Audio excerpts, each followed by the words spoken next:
Nos vamos con el gabinete. Marta Chávez, ya la tenemos en la línea. Muy buenos días, doctora. Buen día a ustedes, buen día.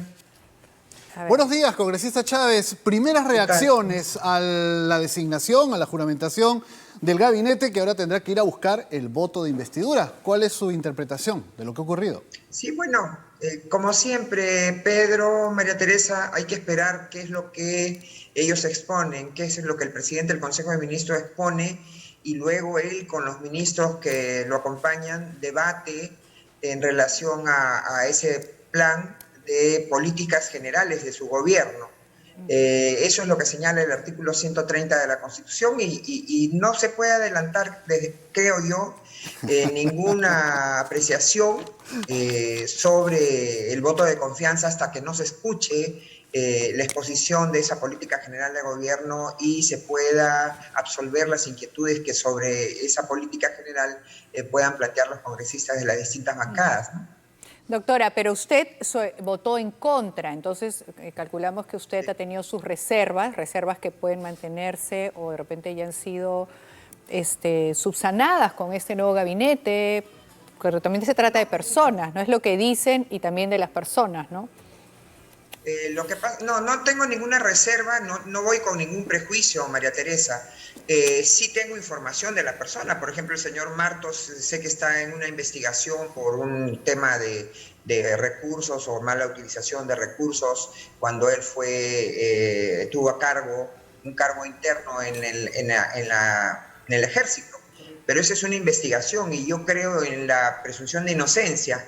A contrario del gobierno que con el señor Cateriano inclusive insistió en que hay que limitar los derechos políticos y laborales de personas condenadas en primera instancia por cualquier tipo de delito y que podría extenderse incluso a los que tienen investigaciones desde sus cargos públicos. Yo creo que sí hay que darles el beneficio de la presunción de inocencia, pero más que eso, más allá de los antecedentes de las personas que algo dicen, obviamente, hay que escuchar, porque el voto de confianza, por eso me remito al artículo 130 de la Constitución, el voto de confianza supone determinada presupuestos. Primero, que se exponga la política general del gobierno, las medidas que estima el gabinete en las que debe pronunciarse el Congreso, y después de esa exposición se abre un debate. Y luego de ese debate, inclusive hay intervenciones del propio presidente del Consejo de Ministros y los ministros que lo acompañan. Recién en ese momento se confirma lo que uno puede tener ya como opinión luego de escuchar ese mensaje de la política general, pero ningún otro antecedente importa más, porque al final, si los ministros no tienen antecedentes adecuados, esa es responsabilidad del presidente de la República, que es el que los escoge, ¿no? Congresista, a propósito, quizás sí nos pueda dar una respuesta política a lo que dijo ayer el presidente Martín Vizcarra. Él ha hecho una invocación a voltear la página de las diferencias con el Congreso e ingresar a un nuevo periodo. ¿Usted cómo toma esta declaración? ¿Está de acuerdo con voltear la página? Porque en realidad es importante y bienvenido, porque quien ha comenzado todo el conflicto no solamente ha sido el señor Vizcarra, sino ya desde antes incluso que asuma el cargo el señor Kuczynski. Ya sabemos, porque el señor Humala lo ha dicho, que cuando todavía terminaba su periodo el señor Humala y ya estaba electo el señor Kuczynski, se reunieron y hablaron de la posibilidad de cerrar el Congreso. O sea, desde mi punto de vista, es una apreciación personal, Pedro, ha habido una campaña contra el Congreso para colgarle una etiqueta de obstruccionista, de opositor, porque no saben manejar una función congresal y una oposición. Entonces, espero que entonces esto sea una demostración que el señor Vizcarra por fin entiende que el Congreso de la República es otro poder del Estado, que tenemos un gobierno que se organiza de acuerdo a la Constitución en base al principio de separación de poderes y equilibrio de poderes. Entonces, qué bueno que sea esa la actitud del señor Vizcarra, y estoy segura que, como dicen, para pelear se necesitan dos, ¿no? Y entonces, si el señor Vizcarra deja de tener esa actitud beligerante contra el Congreso, exigiéndole textos y exigiéndole pronunciamientos y plazos, bueno, creo que las cosas deben mejorar, ¿no? Doctora Chávez, educación también fue una persona polémica, ¿no? Es decir, se dijo que muchos no estaban de acuerdo con que se quedara el señor Benavides. ¿Cuál es su posición frente a él? Bueno, para nosotros los fujimoristas eso no ha sido un condicionante.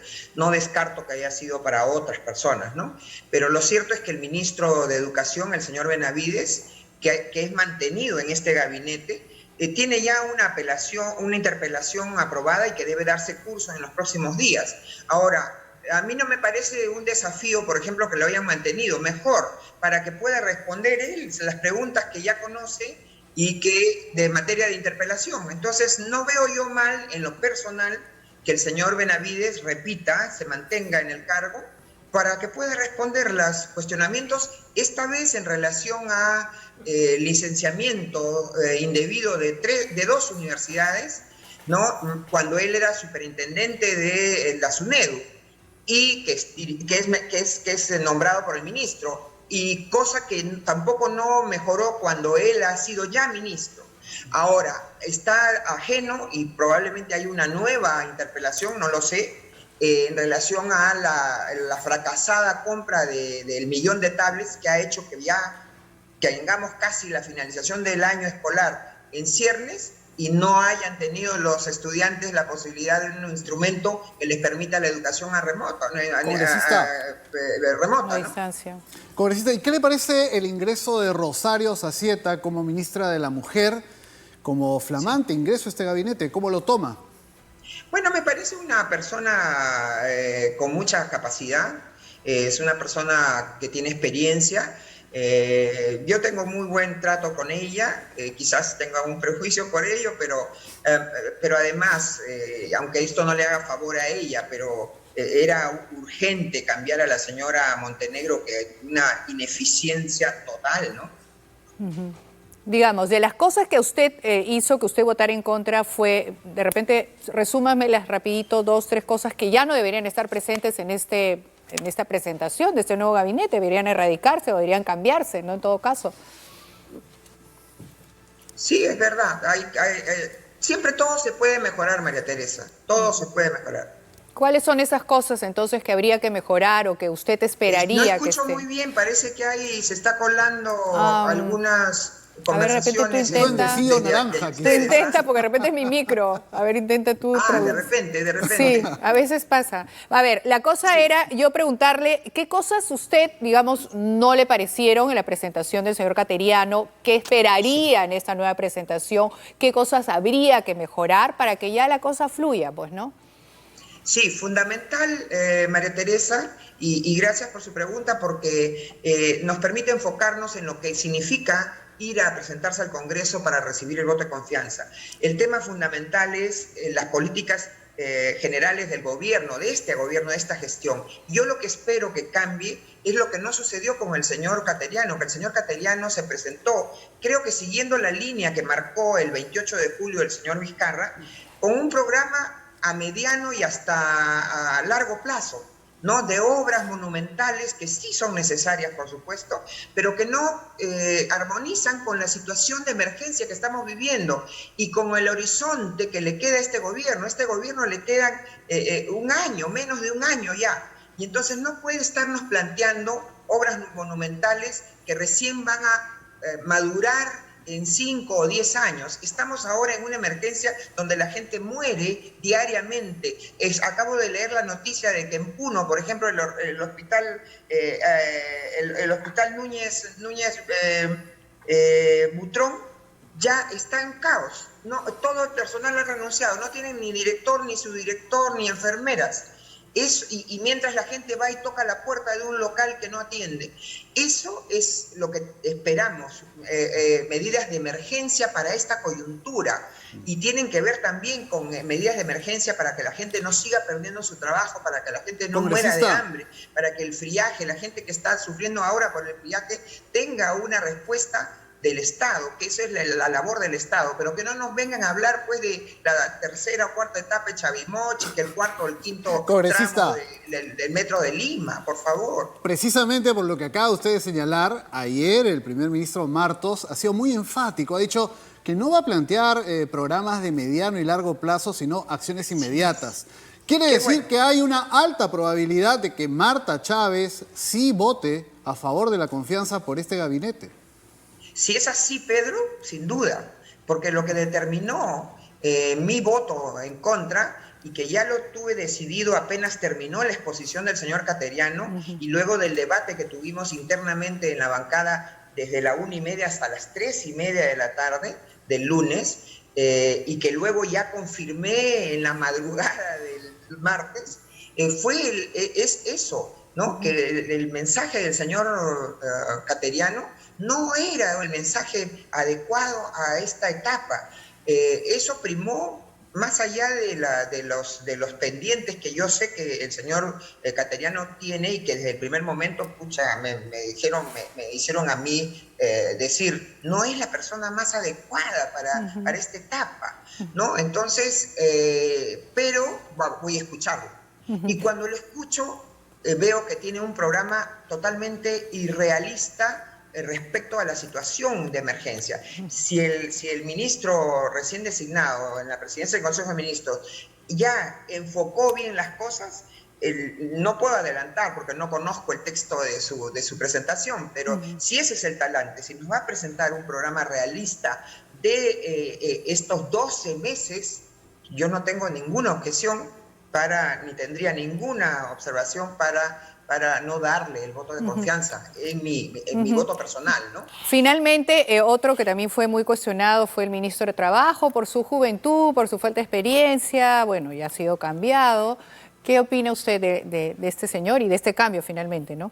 Bueno, yo no discuto eso, siempre alguien debe comenzar, y hay personas que yo misma he sido abogada del sector privado también, ciertamente yo me formé en el Ministerio de Trabajo desde estudiante, pero las personas tienen que comenzar, y no fue esa para mí una razón, ¿ah?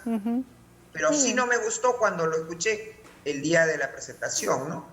Sí me gustó mucho, y bueno, pues el presidente tiene el derecho, ha cambiado al ministro de Energía, ¿no? Espero que el nuevo ministro también sea una persona que conozca. Lo ideal, María Teresa, es que las personas tengan capacidad como trabajadores, como técnicos, conozcan algo del sector. Y si es mejor mucho, es mucho mejor, ¿no? ¿Y le parece Entonces, conveniente la permanencia de la ministra de Economía congresista? ¿Le parece bien? ¿Perdón? ¿La permanencia de la ministra de Economía? Bueno, es una decisión del presidente de la República. Ciertamente está también con cuestionamientos por los temas. Yo siempre he señalado, ¿por qué no nos dicen cuánto han gastado, cuánto de reservas tenemos? ¿Por qué la repetida emisión de bonos? Desde antes incluso de la epidemia, ya con la señorita Alba, ha habido emisiones de bonos, endeudamiento que los peruanos en el futuro van a tener que pagar. Y cuando tenemos dinero, porque se ve que se tiene dinero y muchas veces no se sabe gastar. Entonces tengo mis objeciones, pero al final el gran responsable de que permanezca la señorita Alba en el Ministerio de Economía es el presidente de la República, ¿no? Y entonces, ahora, es muy difícil también cambiar a un ministro de Economía. Por supuesto que sí, es difícil cambiar a un ministro de Economía. Más aún en esta coyuntura, ¿no? Vamos a estar muy atentos, muy a la expectativa de lo que vaya a ser esa presentación. Bueno, muchísimas gracias, doctora Marta Chávez, por acompañarnos, por estas declaraciones. A ustedes, buen día.